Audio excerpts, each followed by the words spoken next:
Halo, apa kabar semuanya? Selamat datang kembali di channel Bansai. Pada video kali ini, kita akan membahas 10 jutsu paling broken di anime Naruto. So, simak videonya sampai habis, let's go!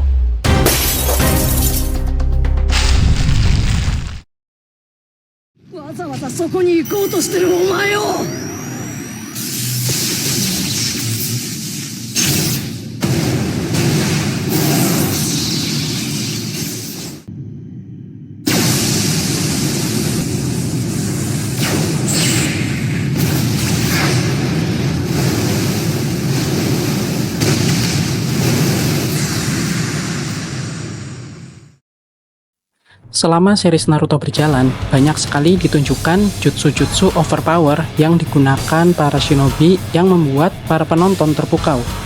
Dari mulai taijutsu, ninjutsu, hingga genjutsu tingkat tinggi mewarnai setiap pertarungan.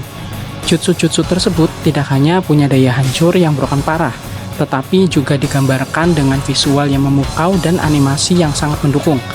Yang membuatnya makin menarik adalah beberapa jutsu tersebut ada yang digunakan hanya sekali saja.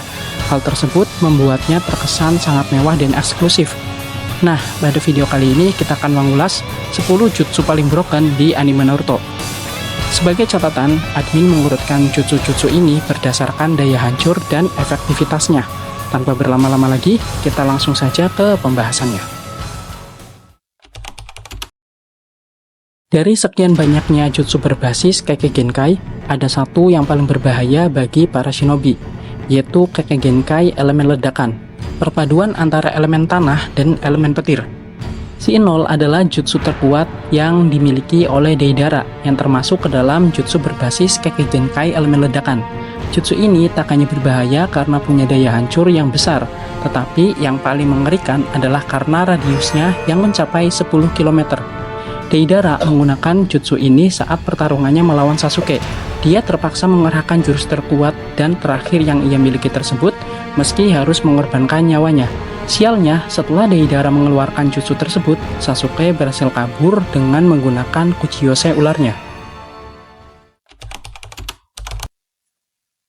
Dalam Perang Dunia Shinobi keempat, kita diperlihatkan banyak sekali jutsu-jutsu baru yang muncul.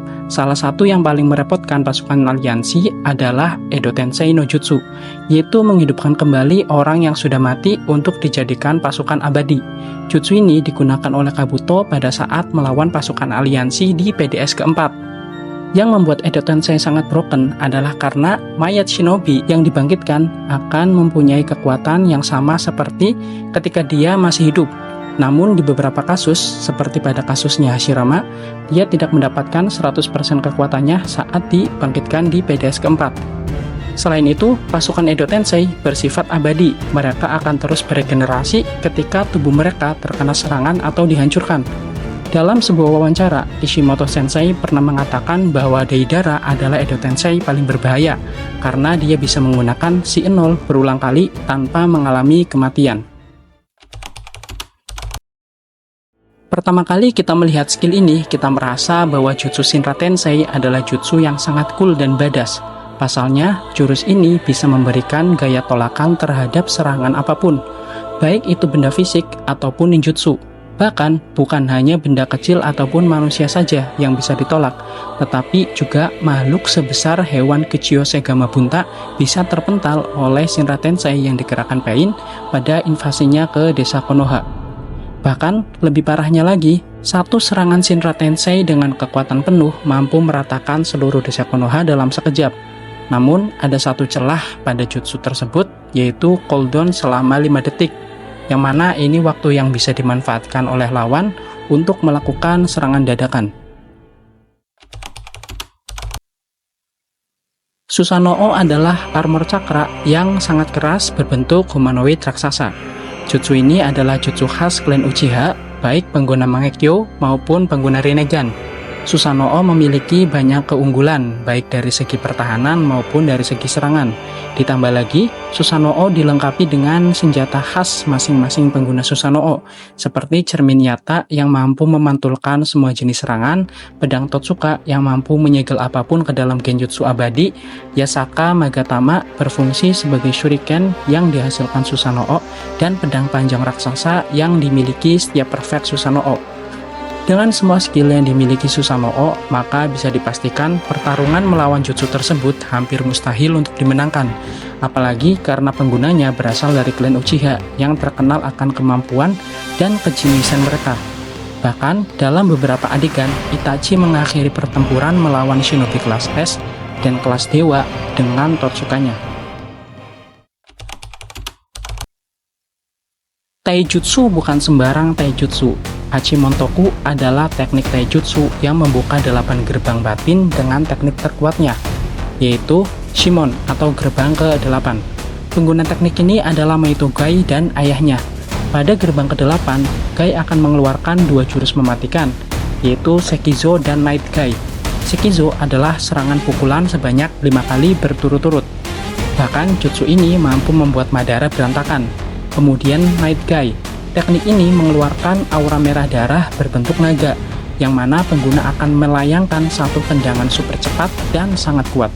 Teknik ini bahkan membuat tubuh Madara mode Rikudo hancur setengah, dan membuatnya hampir mati. Walaupun jutsu ini hanya sekali pakai, namun lawan bisa dipastikan tidak akan selamat.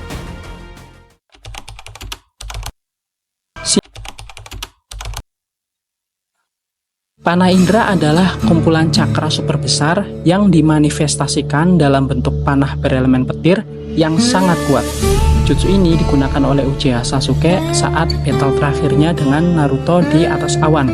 Jujur, admin pribadi sangat suka dengan jutsu panah Indra milik Sasuke, karena selain jutsunya yang sangat kuat, tampilannya pun sangat cool, dimana Perfect Susanoo Sasuke diselimuti cakra petir dengan kapasitas yang sangat besar dan menciptakan satu serangan destruktif yang sangat dahsyat. Ketika beradu dengan Rikudo Cho Odama Racing Shuriken milik Naruto, panah Indra mampu menciptakan ledakan badai yang sangat besar. Meskipun jutsu ini hanya sekali diperlihatkan sepanjang serial Naruto, namun kehadiran jutsu ini seolah menggambarkan seberapa kuat Sasuke pada saat itu. Dari sekian banyaknya varian Rasengan, Rikudo Cho Odama Racing Shuriken adalah yang terkuat dan paling badass. Naruto mengerahkan jutsu ini ketika dia berhadapan dengan Sasuke pada final battle mereka. Jutsu ini memungkinkan Naruto untuk menciptakan 2 buah Rasengan berukuran raksasa dengan memadukan cakra alam dan cakra Rikudo. Sebelum mengerahkan jutsu ini, Naruto terlebih dahulu masuk ke dalam Kurama mode Asura, di mana dia memiliki 3 wajah dan 6 tangan. Dari masing-masing 3 tangan menampung Cho Odama Racing Shuriken berwarna kuning cerah, dan 3 tangan yang lain menampung Cho Odama Racing Shuriken berwarna gelap karena dipadukan dengan Bitsudama. Kombinasi 2 jenis Rasengan ini menghasilkan ledakan energi yang menyebabkan badai besar. Ame no Minaka adalah jutsu yang hanya bisa digunakan oleh pengguna Rinne Sharingan. Dan sepanjang serial Naruto berjalan, Kaguya Otsutsuki adalah satu-satunya pengguna yang diketahui. Jutsu ini memungkinkan penggunanya untuk secara instan memindahkan dirinya dan orang lain ke dimensi berbeda yang telah diciptakan oleh pengguna. Seperti yang diperlihatkan pada saat Kaguya melawan tim 7.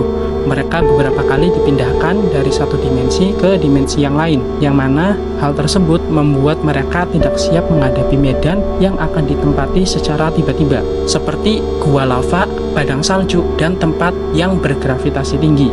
Jutsu ini tidak hanya berfungsi untuk mengecoh lawan, namun bisa juga digunakan untuk bertahan dan menyerang dengan mengendalikan dimensi yang sedang ditempati. Mugen Tsukuyomi pernah digunakan oleh 2 orang, yaitu Kaguya pada masa lalu dan Madara pada saat PDS keempat. Ini adalah jutsu yang paling sulit untuk dihindari. Pasalnya, lawan yang terkena pancaran cahaya Mugen Tsukuyomi akan secara otomatis masuk ke dalam mimpi abadi.